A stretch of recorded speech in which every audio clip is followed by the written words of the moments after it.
So, we got the shortened rivalry week now. I know that you came to UCLA to win national championships and put banners up in Pauley, but when it comes to the crosstown rivalry, how much do you want to kind of get on the board, so to speak, and beat them? We need a win. So that's how I look at it. I will say, I have nothing but great respect for Coach Enfield and the job that he's done. A West Coast bias probably gets him, maybe football a little bit over there. But I think he's a tremendous, tremendous coach. I've gotten to know him. He's a good guy. So, it's not like where I came from, where there was no love loss in the Hatfield and McCoys back in my days in Cincinnati in that rivalry. So it's much different, but I'd like to not get beat at the buzzer. How about that one, Ben? But it'd be nice to maybe win one at the buzzer. So, I try to, as you know, I own a few racehorses. So I try to keep my eyes going forward. There's nothing you can do about games of the past. So it's they have a tremendous team statistically when you look at them. Other than free throw shooting, they literally dominate the bottom line, every category: rebounding, field goal percentage, assists versus their opponents, points per game, literally every statistic, turnovers, except free throw shooting. So they have a quite impressive stat line. So, but it's going to be a challenge, obviously. They're at home, and we're both fighting for to stay. Are they the same as us in the Pac-12, then? I think you're ahead of them. So, but we're both fighting to get better, and to stay close in the Pac-12 race, and seeding in the NCAA tournament. So, it's gonna be a tough game, man. Yeah, you said you're able to look forward, but you have lost those two buzzer beaters. Are you able to just kind of cast that aside and move forward, or from time to time does those things still kind of percolate and hurt a bit? Oh man, look, you remember your toughest. The tough coaches. We have a dilemma, man. It's why very few of us keep our hair, survive very long. It's those things eat away at you, but in season you gotta just move to the next game. That's why I think it was good for us to play Stanford and get away and get the triple overtime situation behind us, for your team as fast as possible. So but like I said, it'd be nice to win one at the buzzer. All right, let's go to Tracy Pearson, Bruin Report. Hey there, Mick. What's up, man? Just doing a general check-in on the status of various players. Okay. That might take a while. Peyton Watson. Also, Jalen Clark, is he 100% at this point? Okay. Yeah. Well, other than Rusty, his season's been so chopped up with the, being held out with the, with the hits he's taken. I'm sure he would tell you like his basketball rhythm isn't where he would like it to be. But no, if he wasn't 100%, he wouldn't be out there. So, Peyton's dealing with a bruise to his knee.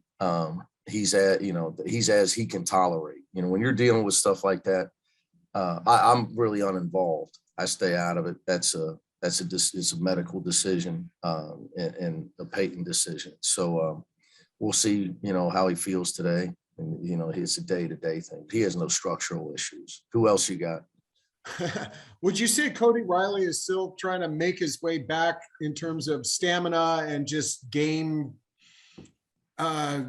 just being able to play at this point, a full game? Is he, I know physically he's 100% back, but would you say that he's back to his form like from last season? Well, there's nothing wrong with him at this point. Right. I know what you're probably referring to his stat lines. His rebounding's way down, and that's a big concern for us. So hard for me to say. I mean, that's probably one, if I can't speak to how he feels physically, but obviously I would agree, with what I think you're alluding to, Trace, with, just his general explosiveness, and, being able to get to the ball on the glass and stuff, and conditioning and stuff of that nature. It does seem to be that he's still trying to get there. I see what you see. Thanks, Coach. You're welcome. Please, next time when you're doing your status check, you got to check on me too, please. Oh, okay. What's the status head coach? How's he doing? Day to day, my friend. Aren't we all day to day though? Really? Johnny Rambo, day by day. It's the only way to live. All right, other questions here for Coach. Please hit your raise hand button. Let's go back to Ben. SC has, I think statistically, they have taken a little bit of a dip recently with shooting and even their defense to an extent. And that I'm sure you watched that Pacific game where they fell behind. I know they didn't have, Isaiah in that game, but is there anything going on with them right now that you kind of pinpoint, or just the typical mid-season kind of things that teams go through? Yeah, I think you just answered your question. First of all, trying to motivate your team to play Pacific in between Arizona and UCLA might be the toughest task in the history of college coaching. So I put no stock in that, other than that they were so good, they figured out a way to just win, and erasing a lead in a matter of seconds, it seemed, Pacific's lead that I'm alluding to. So, as far as their statistics, we all get into the grind right now. They went to the desert as we did. I thought they played Arizona tremendous. They just didn't make shots. I think, Drew Peterson, who I think is a heck of a player, just couldn't get one to go down. They had a 5-point lead with 6 minutes left. Boogie Ellis missed a wide open 3 to put it to 8. So, when I assess them, I don't really look statistically more as I'm watching the film from what I see. They tend to play as good as they need to play for the most part. They can match up with anybody. And that's why it didn't surprise me they went to the Elite 8 last year. And to be honest with you, I thought they had a shot to get to the Final Four. I thought, just they got off to a horrible start against Gonzaga. But like I said, I just have great respect for Andy. And I hope Isaiah is okay. Do you think it helps UCLA when USC basketball is good at the same time, or does it not really matter? Well, I would say if teams have to come and play us both back to back and we're both really good, it's a lot of pressure on the opponent, and you're in our league rotation, for sure. But I think it helps then with the Pac-12, the stronger the league, I think, the old, rising tide raises all ships. I think that's why our run in the NCAA tournament as a conference last year is important, because we just always fight most people are asleep bias. All right, let's go to Rick Kimbrell, Bruin Blitz next. Nick, I prefer a blowout against SC, but that's just me. I would like. I hope with us winning, right? Yes, of course. I want to go back to the Stanford game for a moment, because it was a huge victory coming off psychologically a pretty tough loss. Did you do anything after that to mitigate maybe their attitude a little bit going into the Stanford game? Well, we had Sunday off, so we had to travel back to LA. We practiced Monday and got back on the plane to go up. With this group of guys, I think they've, they're mature. We don't have a young team, so I don't have to baby them. I can tell them the truth. Like they know. But, the real truth, something we talked about, Rick, was like if you score 60, 58, 62, Arizona State 62, 62 at the end of regulation, you're going to have to win a close game, because college teams in the Pac-12 can get to 60, but so we talked about our execution a lot. Obviously we had some bad fouls at the end of the Arizona State game that almost sent me to the hospital. In all reality, if you can get to the 79 like we did against Stanford, that you give yourself a chance. You don't have to pitch a shutout defensively, which is hard to do on the road. So that, we talk like, how are we going to get there? How do we get there? The answer to getting there isn't jump shots. We got to get more player movement, ball movement, got to get more layups. We got to get out on the break.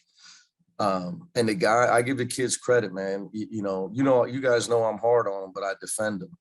But I give them the credit, because we only had one practice to really talk about it, work on it. And we got better ball movement. We ran the floor. I think we were plus 10 to nothing fast break. But no, I did not. Although I've read all his books, and my respect for Phil Jackson is off the charts. I'm really not, and I'm a history major and I love history, but I'm not much into the Native American history. I don't know. So I was not doing incense in the locker room. Maybe I should try that. Well, whatever you did, the offensive energy was really 100% better than against the ASU. Yeah, look, the kid, I give the players credit. Look, they knew they knew we needed to play better. And they got, and like I said, you got to have pride. You got to, like, some of this stuff with strategy, Rick, is overrated. Like, you got to outplay the other guy. Like Tiger, you got to outplay this guy. You got to create offense for us. You got to get in gaps. You guys got to create shots for each other. And they were all looking to do that. You got to step up and play. I mean, you can't just be a name. What you've done in the past also doesn't matter. I think sometimes we fight that a little bit. All kids do, probably. Human nature. It's not going to matter on Saturday. So the fact that we did it against Stanford, like, it doesn't matter. So as an athlete, as a competitor, it only matters what you do going forward. So you got to get yourself ready and go out there and perform. I thought Tiger, I don't know his stat line, Rick, but I thought he was really the catalyst to get it all going. He had a great practice the day before. Probably his best practice as a Bruin. All right, Ben, go ahead. I wanted to check in on Mac Etienne and that whole situation. I know that, what he was alleged to do did not happen in a vacuum, because I was at the game. But I noticed he also hasn't been at the last couple of games. Can you tell us kind of what your thoughts on that situation and his status going forward, if he's going to face any sort of discipline from the team? Well, first of all, obviously I'm disappointed. I take seriously our program's need to be a shining light for our university. When people look at the four letters, and they only look at, when they're looking through the lens of men's basketball, I want it to all be positive. So that hurt. Secondly, he's a young guy. For legal stuff, I'm not going to get pointed on the incident, but he is definitely he's been in counseling, and that's my concern is I'm his parent here, so I have to take care of him, because look, it's easy to just sit there and say obviously how disappointed I was, but at the same time it's my job to care about him and love him. So right now that's what I'm trying to do with him, and by the time he's back on our bench, he'll full know the responsibility that goes with that, right? That goes with, with being on our team, being a part of it, and the way he got to represent our university. So that said, the rest of that stuff's up to the league, my friend. I'm waiting on some responses from the Pac-12 on a lot of things, namely the Arizona State game. The clock started before we touched the ball on the last play. Peyton got hit with a T-shirt on the last play while the play was going on. So, as far as all that other stuff, I let Chris Carlson handle it. I got enough on my plate. So I'm just to try to get ready for USC, but I appreciate you asking. Have you inquired with the Pac-12 about some of the things that happened from the Arizona crowd as far as some of the things that they did during that game? Well, again, that could go to Mac's legal situation as well. Okay. Again, Martin Jarman, Chris Carlson, the Pac-12 communicates with them. The conferences I've come from in the past, it was communication with the coach, but that's not really the case in the Pac-12. So, I talked to the head of officiating, who's a great guy, but other than that, the communications with Martin and Chris. So, they're handling that stuff. And to my knowledge, man, I don't know where that's all at. I see those guys, but to my knowledge, I haven't seen anything said. So like I alluded to, you probably didn't even know that at the end of the Arizona State game. And I'm not making that up. Like that's a fact from Precision Timing that was told to me by the head of our officiating. I mean, it's just a fact. It was 2.2 seconds. So by the time Peyton grabbed it, the clock was going off. So he would have had time to give it to Jake Kyman to have a chance to tie. So it was unfortunate, but we move on and get ready for USC.